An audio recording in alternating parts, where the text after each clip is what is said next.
आपने संस्कृत को हिंदू बना दिया। कितने खराब लोग हो आप किस हिंदू राष्ट्र या हिंदू धर्म की स्थापना में लगे हो, मुझे नहीं समझ में आ रहा है। मिली जुली संस्कृति, मिले जुले लोग, लेकिन तुम्हें ये पच ही नहीं रहा। नमस्ते, आदाब, सत श्री अकाल। हबीब अख्तर हिंद वॉइस की तरफ से आपसे फिर मुखातिब है। मौजूदा माहौल ने मुझ जैसे, आप जैसे लाखों करोड़ों लोगों को बेचैन कर दिया है।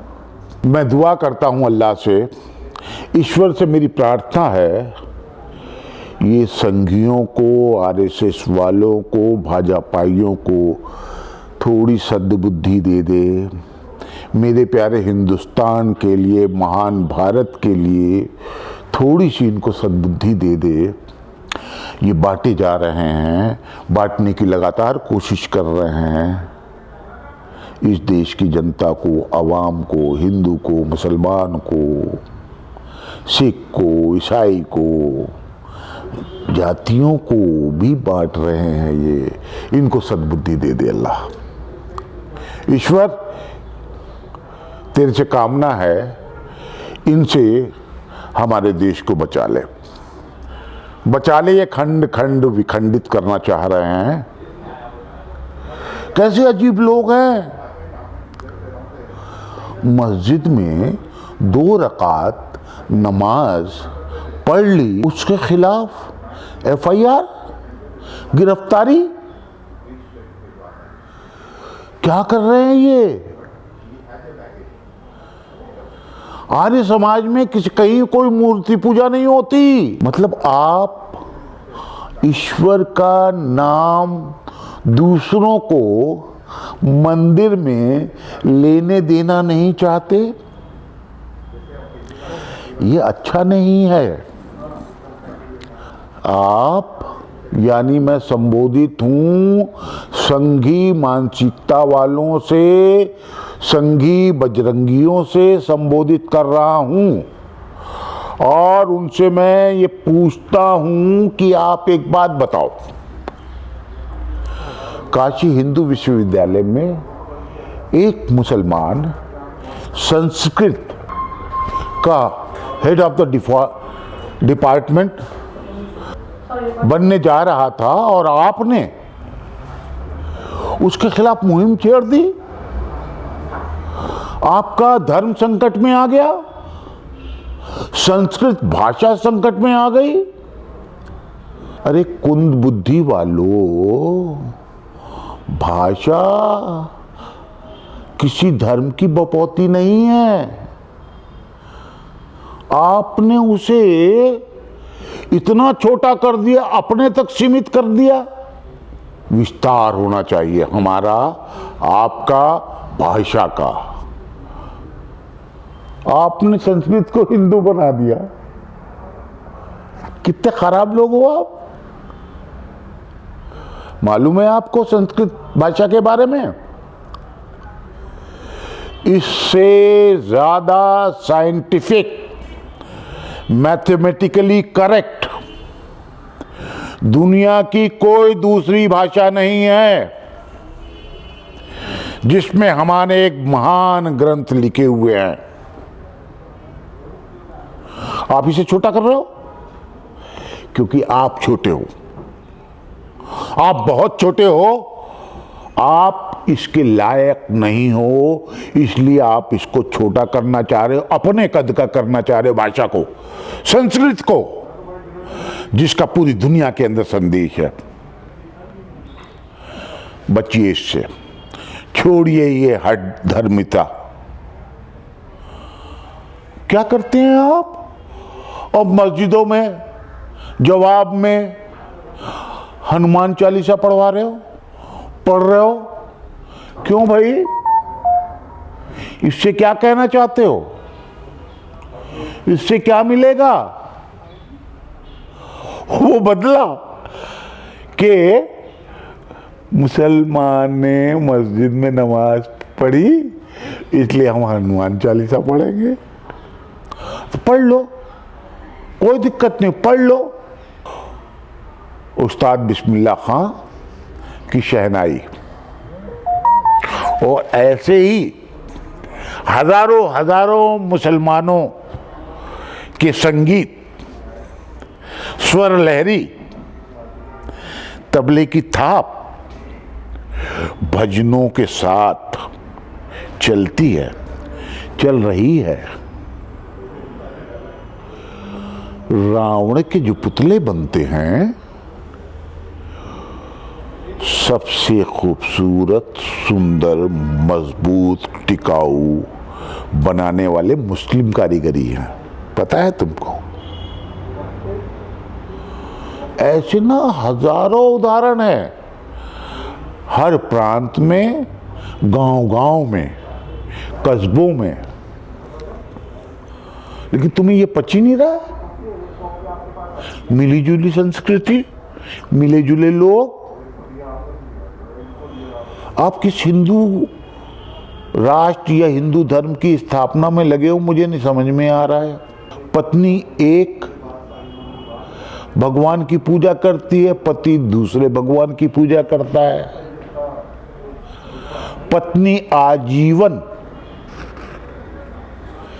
वेजिटेरियन रहती है, पति आजीवन मांसाहारी रहता है, फिर भी घर परिवार खानदान चल रहा है। तुम क्या सोचते हो? तुम जितना कह रहे हो ना, उतना ही लोग आपस में मिल रहे हैं। लौ जिहाद की बात करते हो। काहे का लौ जिहाद? अरे सहज मानसिक शारीरिक जरूरत है एक दूसरे से प्यार करना या प्यार से ग्रसित हो जाना। सुन लो, मोहब्बत ना कैलकुलेटेड नहीं होती। मोहब्बत सोच के नहीं की जाती। तुम लोगों को पता ही नहीं कि मोहब्बत क्या होती है, बिल्कुल नहीं जानते तुम लोग। नेकर पहनी है ना तुमने, निक्कर वाले हो, तुम्हें क्या मालूम संवेदनाएं क्या होती हैं। मर्द से सेक्स पूरा करता है तुम्हारे यहां, तुम जानते ही नहीं दुनिया चलती कैसे है। समझो समाज को, लोगों को, मानवीय संवेदनाओं को। दोबारा पढ़ो, लिखो और इंसान को इंसान से बिल्कुल ना बांटो। ठीक है, तुम राष्ट्रभक्ति की, देश बनाने की, धर्म बनाने की झूठी झूठी बातें करते हो, उससे कुछ लोग तुमसे प्रभावित हो जाते हैं। उन्हें लगता है कि अच्छा कर रहे हैं, लेकिन ये सच नहीं है। ये लोग भी जानते हैं। आओ मेरे पास, मैं तुम्हें दिखाता हूं। वाल्मीकि पुरुष से हिंदू में मुस्लिम महिला ने शादी की हुई है। हिंदू इसी तरह से मुस्लिम हिंदू, सिख मुस्लिम वगैरह वगैरह, हर दिन हजारों शादियां ऐसी हिंदुस्तान में हो रही हैं। तुम कैसे बांट लोगे? स्पेशल मैरिज एक्ट का मतलब जानते हो तुम लोग? ये सिर्फ इसलिए बना है कि बिना धर्म परिवर्तन किए एक व्यक्ति दूसरे व्यक्ति से चंद गवाहों के सामने, मजिस्ट्रेट के सामने कसम ले ले और उसका विवाह संपन्न हो जाता है। तुम्हारे यहां बीजेपी की बात कर रहा हूं मैं, तुम्हारे खेमे की बात कर रहा हूं। कितने लोगों ने सिर्फ शादी की लालच में इस्लाम को कबूल किया है? नाम लेके बताऊं मैं? लेकिन नहीं बताना चाहता मैं, न नाम लूंगा इन लोगों का। मुसलमान बने, दूसरी शादी की। और ऐसे भी बहुत सारे लोग हैं जिन्होंने मजहब भी नहीं बदला, हिंदू लड़कियों से शादी की, हिंदू लड़कियों ने मुसलमान से की, मुसलमान ने हिंदू से की।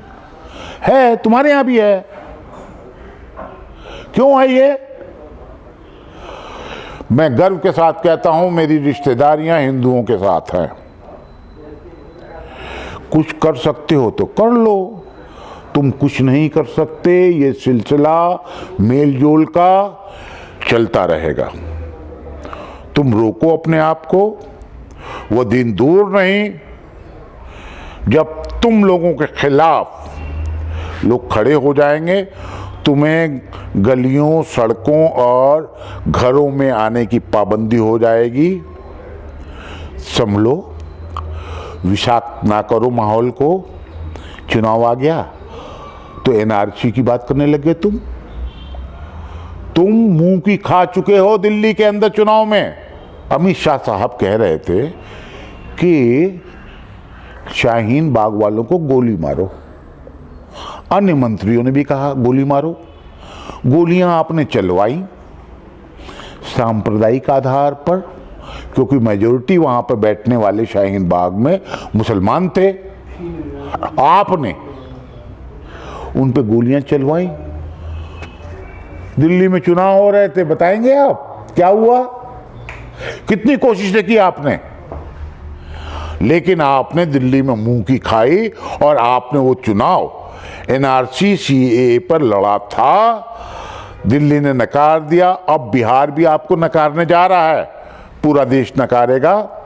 जय हिंद, जय हिंद।